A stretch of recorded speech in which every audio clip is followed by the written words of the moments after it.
As I said earlier, Councilman Brown is on his way, but I think what we'll do is go ahead and get started.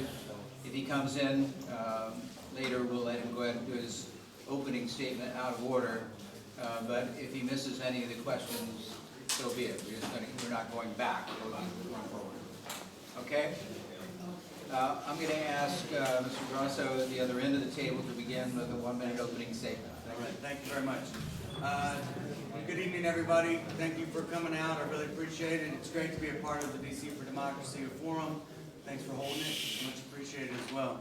Just a little bit of bio on me. I was born in the District of Columbia, grew up on a small farm in Northern Virginia, moved back in when I was a teenager to the Petworth community, and grew up the rest of the way on Rock Creek Church Road. Came back in the mid-'80s.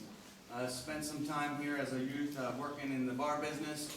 Went off to college, eventually came back and worked. Went to Georgetown Law Center, where I got my degree. While I was at Georgetown, did the street law program. It's really what got me invigorated and fired up to actually get involved again in DC issues. Went right out of law school and worked for Sharon Ambrose for 6 years, doing a variety of jobs, ending up as a committee clerk on the Committee on Economic Development, and ultimately worked for Congresswoman Eleanor Holmes Norton as her chief counsel, leading her policy department up in Congress. So I look forward to the question and answer period, and I appreciate the time spent here. Ms. Wilcox. Can you hear me? These on? I'm not sure that one's working. No, It is working? it Okay. is. Probably just needs to be pushed on. Hello? Push on. Hello?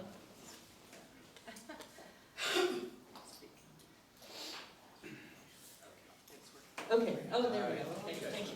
It'll be a little easier. We've got a fairly good crowd here tonight. I just want to thank you all for putting on this debate. I think this is one of the first ones that this group has done. My friends Keith and Jesse Lavelle, I want to thank you for putting this together. I'm Ann Wilcox, and I'm running on the DC Statehood Green platform for at-large city council. I've been a longtime DC resident and been involved with the Statehood Green Party since I came to DC, knowing Hilda Mason and some of the other fighters for DC statehood and democracy and full accountability. I was also involved back in the 80s with a group called Citizens for New Columbia, which was one of the early statehood organizations. More recently, and then I was on the Board of Education in the mid-90s, also served on a term as a Commissioner for Women, appointed by Mayor Sharon Pratt Kelly, so I have that DC government experience. And more recently, I've been working as a lawyer. Well, I am a lawyer. I went to AU Law School and have been working with the Occupy movement with a number of protesters and First Amendment cases. Started out as a legal services attorney. So I believe that my background in DC Time's up. government, thank you very much. Ms. Beatty. Hi, I'm Mary Brooks Beatty, and I offer a fresh start for DC. I'm not part of the status quo. I am unbought and unbossed. And to tell you a little bit about myself, I'm a doer. I have already served in my ANC for 6 years, and I decided that when I see something that's wrong, I don't complain about it. I get busy and try to fix it. And that's what I did with my ANC. We had problems with crime, some liquor store issues and so forth, and I jumped in to run for that office, served for 6 years, and helped in the redevelopment of H Street in that capacity.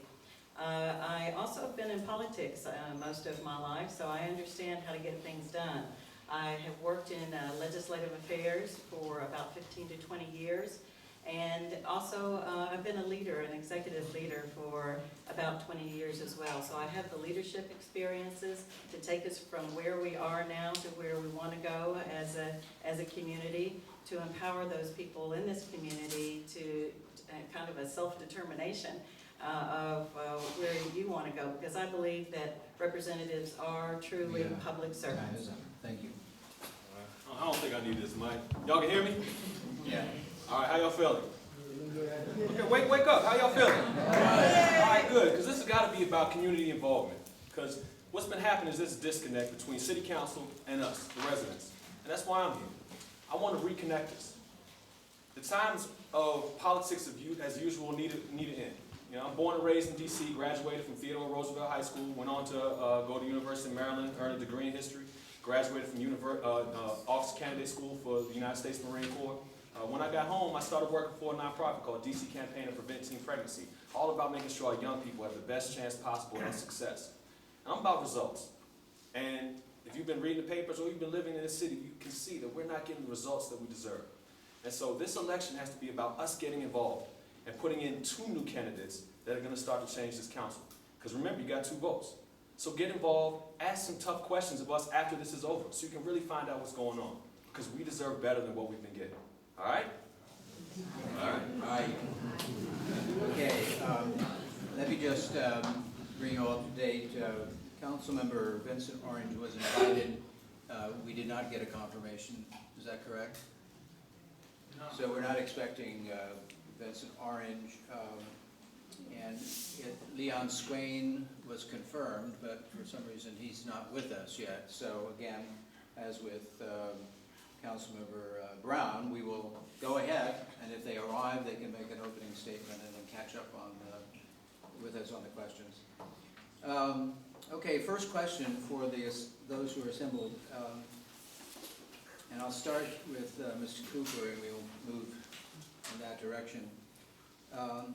In recent years, and this has to do with the DC budget, in recent years, a number of programs have been placed on, quote, wish lists, unquote, for funding pending available funds. Do you support this approach to budgeting? Here's the thing. Our budget is $10.4 billion a year. So when we're talking about a wish list for things that our neediest citizens need, I think it's ridiculous. We need to put our residents first. We need to put the well-being of our children #1 in everything that we do in this city. That has to be across the board. I don't care if it's DDOT, I don't care if it's CFSA, I don't care what it is. We have to make sure that we're putting the children of this city first. And so as far as a wish list, we need to prioritize. We need to turn away from, making sure that these corporations and special interest groups get all the money, and make sure that everyday hardworking residents of this city get the money that they deserve, because after all, they're the ones that are paying the taxes. And so I think that if we have the proper oversight and the proper priorities, we won't need a wish list. Katie? I also do not, endorse that approach of a wish list. I believe that there is enough money within our budget to fund the programs that we want. And I think my priority would be fiscal responsibility, because we're not spending the money that we're already taxing people for in a proper way or in the most efficient way. So, we've seen so many problems with contracting within the city. If we were to do regulatory reform and contracting reform, we could save enough money within our budget to be able to fund some of these types of programs. But to simply put them on a wish list and say we're going to, then how are we going to raise the money? Let's talk about saving money first. Thank you. Can you hear me? Yeah. I agree with AJ. I think you need to set priorities. There's really enough money in the district government budget. The tax base is going up, the city's gentrifying. Money is not the issue. I think we need to set priorities in in a few areas. One is affordable housing. We need to fund the Housing Production Trust Fund, make sure that we are keeping people in the city, that seniors are able to stay in their neighborhoods and that everyday people and renters are not priced out of the city. That's number one. We also need to use our budget to make sure we have jobs, job training and placement of jobs, of people in jobs, so that when they come out of those training programs, there's actually a job for them. And even if that's some kind of government, the old New Deal programs where people were given work to get started, maybe that's what we need, some programs like that. Also, of course, crime and education, but the safety net is the other priority area. And that would be making sure that families are housed. We don't want to see families on the street. Thank you. Wish lists are what people do when they don't know what else to do. And, in reality, what's going on in the council is that you have distracted council members that have problems left and right and aren't figuring out what's going on with the budget. So it's basically an empty promise when you say what we're going to do, and this happens on the council previously. It's not something that's new. What you have is funded, something that you want, a program that you want to put in place, some kind of service that you want to put in place, but you can't spend the time necessary to roll up your sleeves and dig into the budget and figure out how to pay for it. So what you do is you put it off on the CFO's office or put it off on some other budget trick, and end up not funding it all down the road. What we really need to do is we need to do prioritization of every single issue. We need to dig into the budget as fast and as hard as we can to make sure that all these priorities are funded and to make sure that the people in the district have the services that they need in order to thrive. Okay, the following question is a 30-second response question. Do you support making the job of council member a full-time, year-round position? And we'll start with Mr. Cooper on this. No, wait a minute. We started with you last time. We'll start with Mr. Gross on this side. I do support full-time work on the council. I think it's the only way that we can actually put the work in to take advantage of the opportunities we have in the District of Columbia and also handle the challenges that we have before us.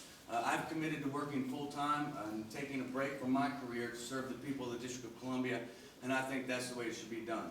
Now, I think we also ought to recognize that there are people on the council that didn't know that when they ran for office and that they should be grandfathered in. And furthermore, I think that we ought to create an opportunity for the ethics panel to review every job and to see if there's some way that we can work it out if there's a, if there's a job that doesn't have a conflict. Okay, time's up. Ms. Wilcox. Thanks, don't feel as strongly about that. I think people should be able, I think we want to attract the best people to the council. So if we're going to say this has to be your only job, I think we'd lose some people. I think there needs to be more clarity about conflicts of interest. I don't think people should be